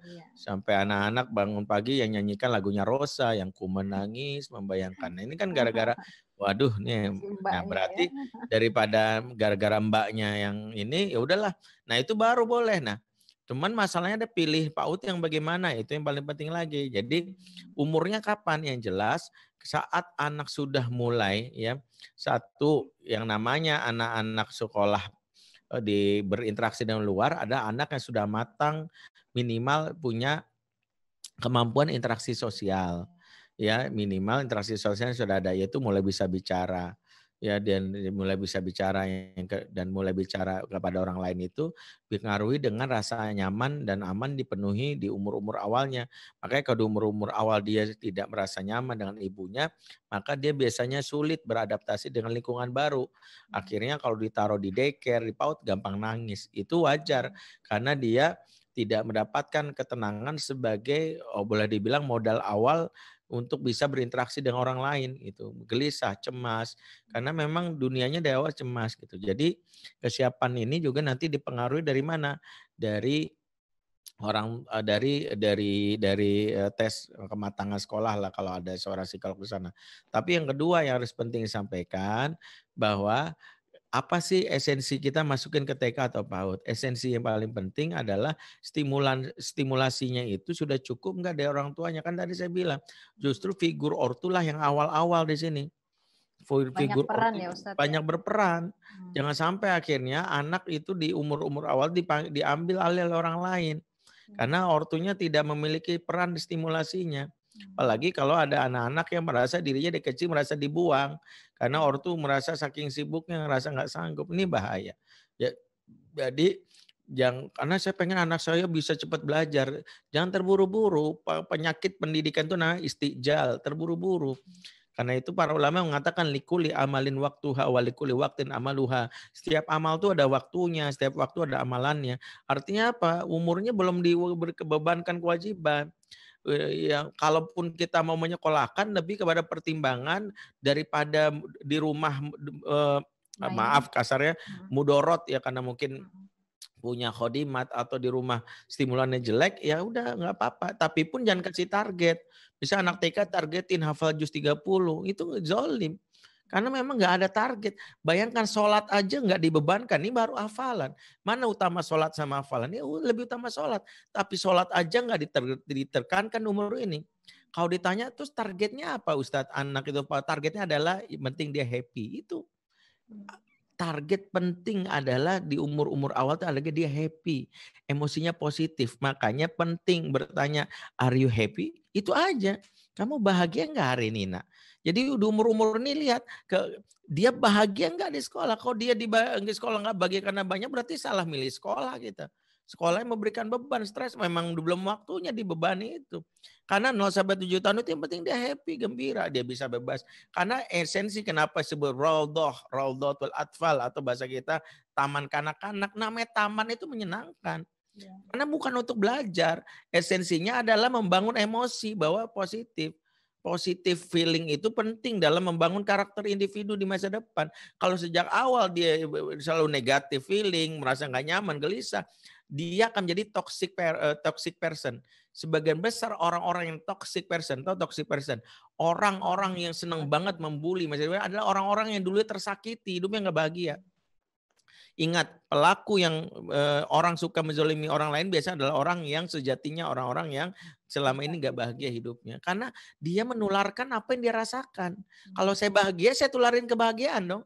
Makanya kan karena saya bahagia, makanya saya senang bikin orang bahagia. Karena saya sakit, saya pengen orang lain sakit. Itu kan efek virus doang. Nah, kalau kita temukan ada anak orang-orang yang toksik, ini orang toksik banget sih. Setiap ada orang selalu dia ngomong gini, jangan marahi dia, kita pelajari. Oh, dia di masa kecilnya nggak happy. Masa kecilnya nggak bahagia. Mungkin punya orang tua yang sangat ambisius, orang tua yang menekan, orang tua yang punya target harus jadi dokter. Harus begini, dia nggak happy. Makanya penting, indikator pertama, apakah anak bisa ketawa? Indikator itu simple, ketawa adalah indikator bahwa dia masih bahagia. Kalau di rumah dia nggak bisa ketawa, tanda kita telah rampas. Nggak bahagia. Makanya salah satu tugas ortu itu membuat anak ketawa doang, senyum dan ketawa. Itulah esensi dari baiti jannati, rumah surga. Karena Allah menyebutkan rumah surga dengan kalimat indah di dalam surat Abbas ayat 38-39. Wujuhu yawma idzin musfirah, dhahikatun mustabsyirah. Wajah mereka di hari itu berseri-seri, ketawa, bergembira dia. Ketawa. Jadi memang harus ketawa. Jadi kalau anak kita, kok anak saya nggak pernah ketawa ya. Itu karena mungkin ya kita jadi orang tua yang membebani terlalu banyak. Mungkin obrolan kita sama dia obrolan yang berat, duduk di meja makan anak TK ditanya, "Nak, menurut kamu inflasi ekonomi negeri ini berapa persen?" Ya, 5% sanggup nggak? Anak TK diajak ngomong kayak gini, ya, sampai itu sungguh terlalu orang seperti ini. Maka sering saya ingatkan, bikinlah obrolan receh, yang ringan, yang anak-anak merasa happy. Itulah esensinya. Jadi bukan masalah PAUD dan tidak PAUD, tapi bikin anak bahagia. Kalau ternyata di rumah dia nggak bahagia, di PAUD bahagia, aku senang deh mau sekolah, ya aku pengen ketemu, aku punya teman, nama temanku Irma, aku senang. Berarti dia happy sekolah, ya udah silahkan. Karena kita ingin dia happy. Wallahualam shawab. Syukran Ustadz. Selanjutnya pertanyaan dari Bogor, Pak Septra Yodi. Apakah kita boleh berbicara bohong ketika menasehati anak? ada unsur bohongnya. Ya ayyuhalladzina amanu taqullah wa ya dalam surat An-Nisa ayat 9. Wal yakhshal ladzina law taraku min khalfihim dzurriyyatan li'afan khafu 'alaihim falyattaqullaha wa yaqulu qawlan sadida. Hendaklah takut kepada Allah orang-orang yang meninggalkan di belakang mereka anak-anak yang lemah. Dan inilah problem generasi sekarang sebut dzurriyyatan li'afan. Maka untuk menyelesaikan problem ini Allah kasih dua solusi. Pertama, falyattaqullah, yang kedua walyaqulu qawlan sadida. Yang pertama bertakwalah pada Allah dan yang kedua ucapkanlah qawlan sadid. Qawlan sadida itu di dalam tafsir Ibnu Katsir salah satu makna yang disampaikan dari para ahli mufassir adalah qawlan sidqa la inhiraf, perkataan yang jujur yang tidak berbelok. Artinya tidak ada ambiguitas ya atau istilahnya apalah. Tidak ada yang ambigu abu-abu. Anak harus apa adanya. Iya, tidak. Karena itulah jangan mengatasnamakan bercanda untuk sesuatu yang anak belum masih ambigu. Sehingga anak menjadikan itu sebagai nilai. Disinilah kenapa ortu di umur-umur ini benar-benar apa adanya. Kalau enggak. Iya. Nah, berbohong akan menghancurkan satu namanya kredibilitas. Sehingga ada ortu yang merasa bahwa efektif Ustadz. Contoh yang pernah viral adalah seorang ibu yang mendandani anaknya supaya nggak main gadget pada saat dia tidur, matanya dibikin bengkak itu. Di make upin, sholat hitam, kan lagi viral tuh. Kemudian begitu anaknya bangun dia ngaca, kok wajahku begini mama. Kamu sih main gadget. Gadget itu merusak mata, nanti mata bengkak, pecah, serem gitu.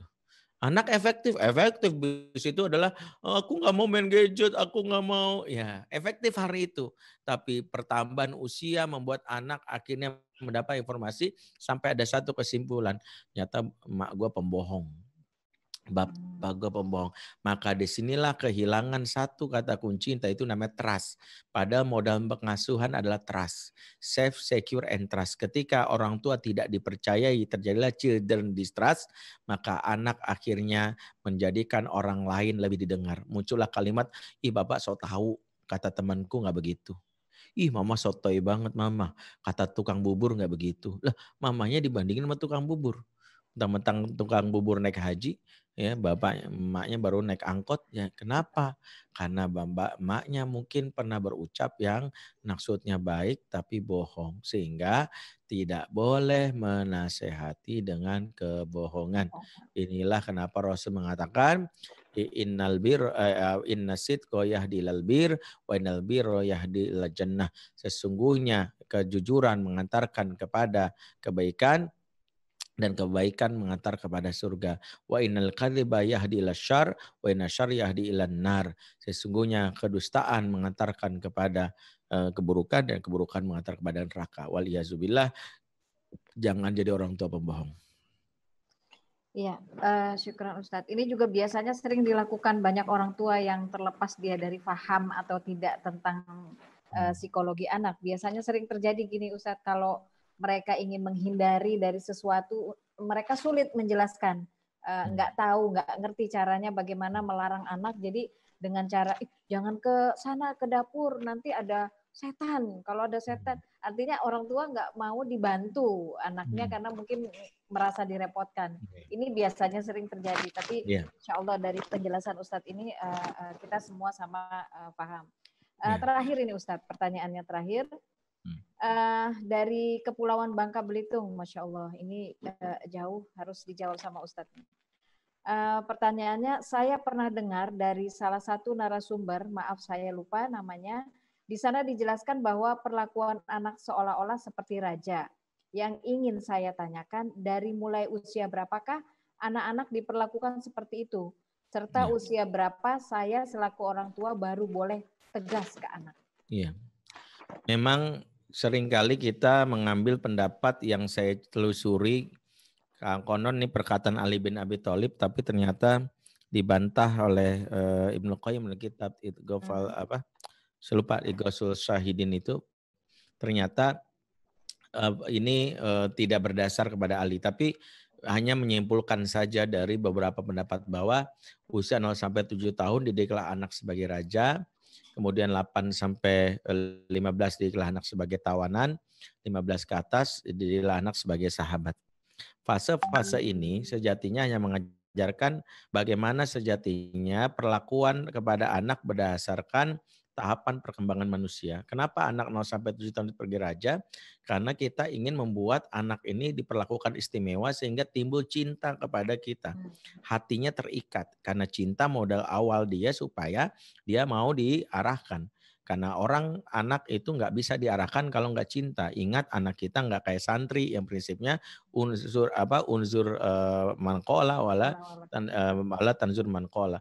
Lihatlah apa yang dibicarakan, jangan lihat siapa yang bicara. Itu santri. Kalau anak enggak, dia hanya mau dengerin siapa yang bicara. Kalau yang bicara nggak disukai, nggak didengerin. Tiba-tiba Upin Ipin datang karena disukai didengerin. Tapi Kang Hussein nggak mau, dia tiba-tiba datang misalnya gubernur atau presiden, dia nggak merasa penting, nggak suka, nggak mau didengerin.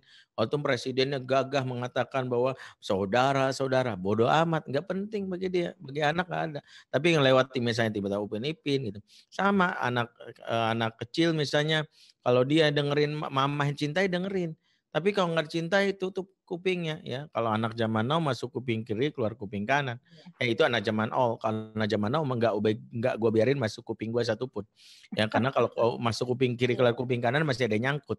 Sehingga 0 sampai 7 tahun disebut usia perlakuan anak sebagai raja agar kita fokuslah berbuat baik yang banyak sehingga kalau kita berbuat baik akan menaklukkan hati. Orang Arab mengatakan al-ihsan yu'jizul insan. Kebaikan itu akan menaklukkan hati. Kalau hatinya sudah takluk mudah diarahkan. Ingat kaidah dalam kitab Majmu' Fatawa, fa innal qalba malik wal a'dha'u junuduhu. Sesungguhnya hati itu raja, sementara yang lain itu prajurit. Kalau hati sudah kau kalahkan, kau tundukkan, yang lain ngekor. Makanya memperlakukan sebagai raja sebenarnya adalah investasi kita. Kelak dia tanpa sadar dia akhirnya dekat sama kita. Mama baik, aku sayang mama, aku sayang papa, mama papa baik banget deh. Sehingga mudah diarahkan. Ketika kita tegas pun dia nggak akan muncul prasangka negatif. Contoh ya, contoh misalnya ini dialami oleh Usama bin Zaid. Usama bin Zaid itu pernah diomelin Rasul sampai semarah-marahnya Rasul karena salah bunuh orang dalam sebuah perang. Di mana dia orang lagi mengucap syahadat, musuh tiba-tiba dibunuh. Dengan pede dia ngelapor ke Rasul, Rasul si fulan saya bunuh pas mengucapin syahadat. Rasul marah, kenapa kamu dibunuh dia pas mengucapin syahadat? Dengan ngeyelnya Usama bilang, saya tahu dia bohong. Sengaja itu dia ucap syahadat biar nggak saya bunuh. Karena dia munafik saya bunuh aja. Rasul murka.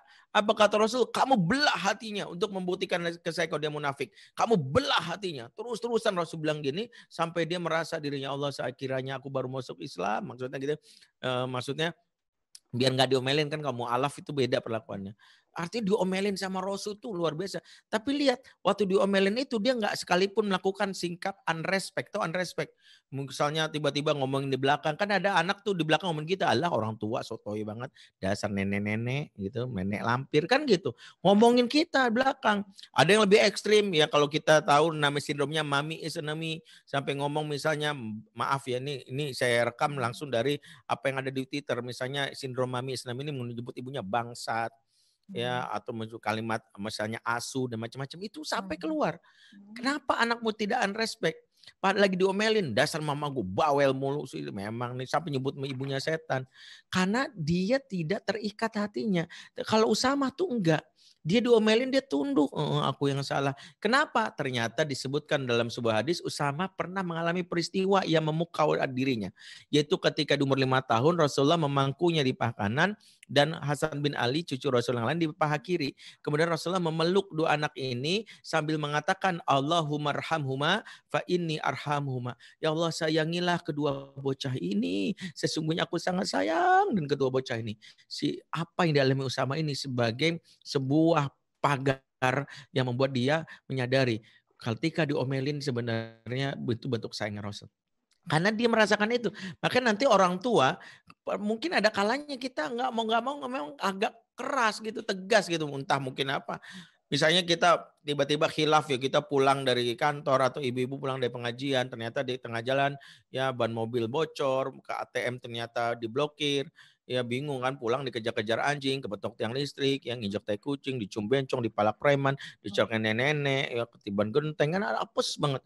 Udah gitu update status di Facebook nggak ada yang komen, kita sakit tadi, kita bingung nggak ada yang Begitu kita pulang ternyata Tupperware kesayangan kita pecah kan misalnya. Sama anak kita. Spontan kita gampar, gitu, cubit. Misal gitu. Spontan, kamu tuh ya, gitu. Karena kita udah kesel nih bawa emosi negatif. Tahu yang terjadi?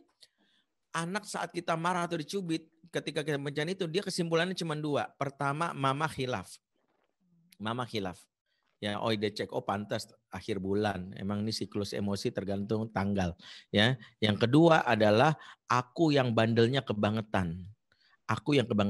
Nah, kalau sampai kesimpulan yang ketiga, ini tanda gagalnya di membangun hubungan masa kecil. Yaitu adalah emang mama jahat dari dulu, nggak pernah sayang sama aku. Kalau nanti udah gede aku kabur dari rumah. Ya Allah, tolonglah ada pangeran yang menculik aku, yang akan membawakan sendal sepatu kacaku misalnya. Itu gara-gara dia punya imajinasi karena punya orang tua yang dianggap jahat. Nah, kesimpulan inilah yang harus kita pahami. Makanya 0 sampai 7 tahun disebut usia perlakuannya sebagai raja. Dengan kata lain adalah kita membuat dia takluk dulu hatinya. Dan itu belum nggak mesti dalam pengertian harus 7 tahun ya. Sebenarnya yang dimaksudnya itu sebenarnya ikat dulu hatinya. At-ta'lif qabla ta'rif. Ikat hatinya sebelum kau kasih nasihat. At-ta'rif qabla taklif. Nasihatilah sebelum kau kasih tugas. Itu kata para ulama. Jadi ketika dia sudah terikat hatinya, mudah diarahkan. Sehingga sikap-sikap kita di umur-umur ini, sikap yang lembut, yang baik. Mama, aku mau ini. Tapi ingat, memperlakukan sebagai raja tidak membuat kita memanjakan sehingga anak-anak akhirnya tidak bisa mengontrol dirinya. Karena tegas dalam umur-umur awal pun boleh, tapi dengan kelembutan. Misalnya ketika anak membedakan mana needs and wants. Dia butuh sesuatu sekedar wants, maka kita boleh menolak tapi dengan yang lembut. Maaf ya nak, nggak bisa. Kenapa? Karena itulah hikmah dari pengasuhan di umur-umur ini. Karena kenapa anak disapih? Karena sapi adalah awal anak belajar bahwa tidak semua keinginanmu dipenuhi. Ingat, air susu itu adalah kebutuhan di 0 sampai 2 tahun. Tapi setelah 2 tahun bukan kebutuhan tapi keinginan, wants. Needs itu diberikan tapi wants belum tentu. Karena itu kita berhak memotong wants-nya. Ketika dia bilang, aku maunya ini, aku maunya es krim. Kita tahu es krim gak baik untuk dia. Aku maunya mie instan. Dia bilang, nangis gak apa-apa. Tapi kita kompensasinya sikap kita baik. Kalau perlu ganti alternatif. Ternyata bunda masih ada buah, puding buah. Dan itu sehat. Buah begini. Jadi kita menggantinya. Sehingga anak memahami bahwa yang bunda tolak itu adalah karena itu berbahaya buat tubuh kita. Tapi diberikan alternatif. Tapi kalau bunda nolak tapi nggak kasih alternatif, muncullah stigma atau branding mama pelit. Dan mama pelit tidak disukai oleh anak-anak di umur-umur awal. Itu wallahu a'lam bishawab.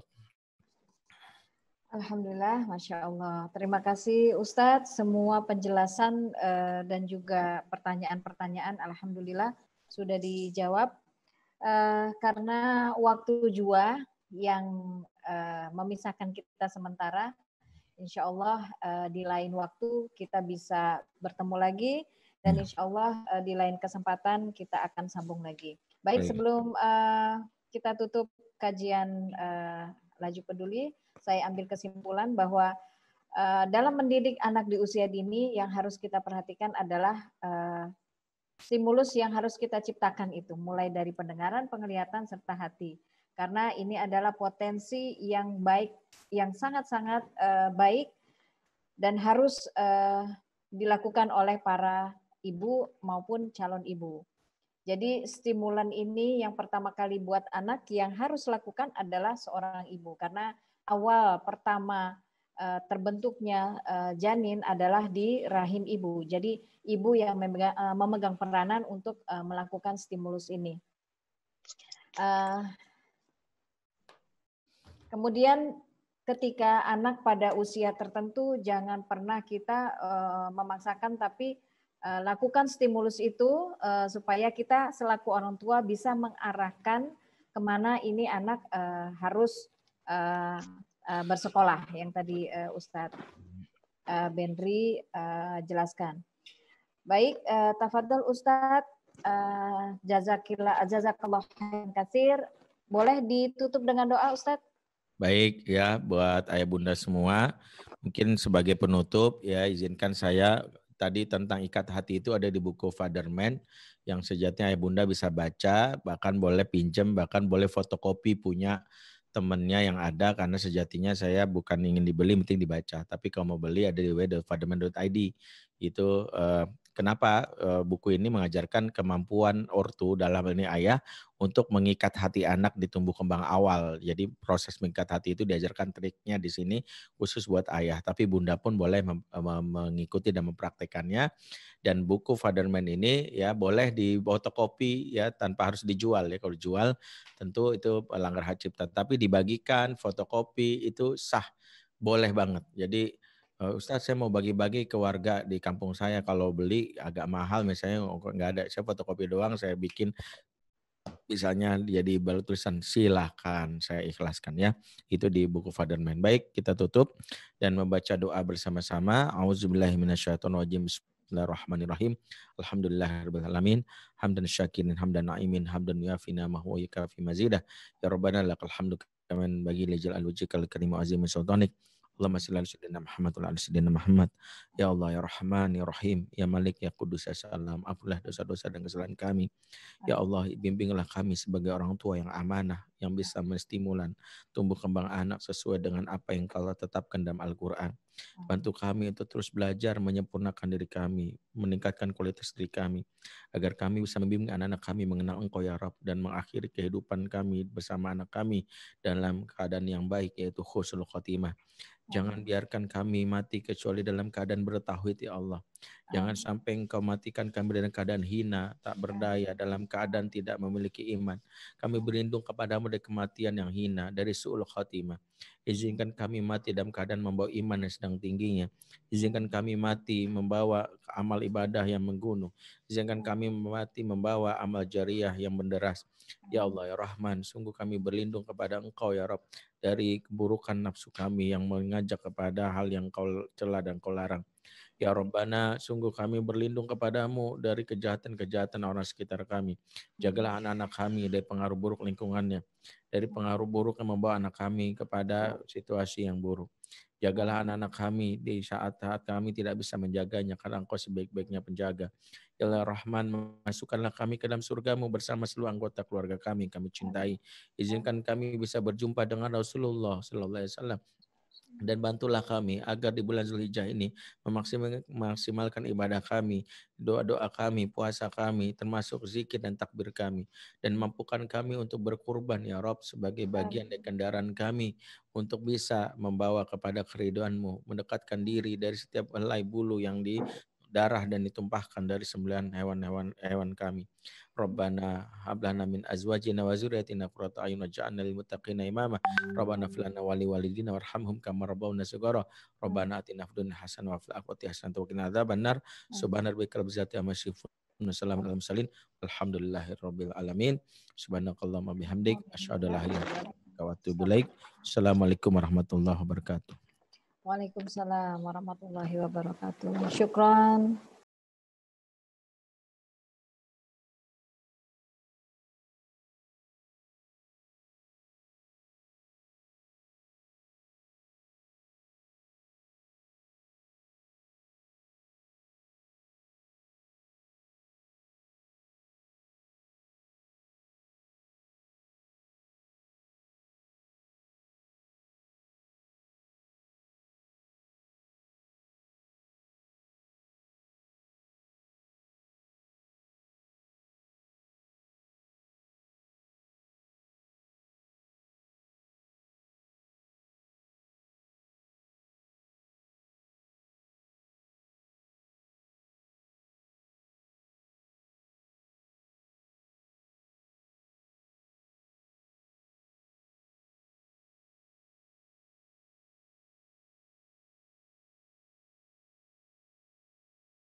Assalamualaikum warahmatullahi wabarakatuh.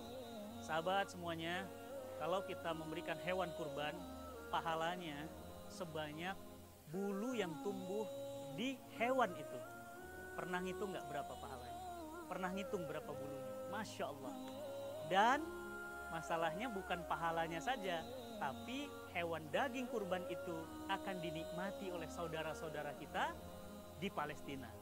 Mereka saudara, sahabat kita, keluarga kita yang sangat membutuhkan.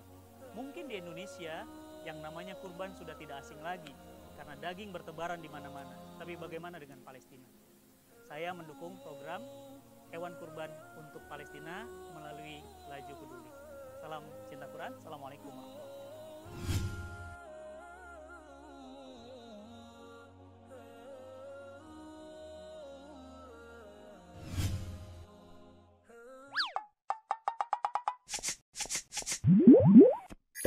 Bincang keluarga bareng Laju.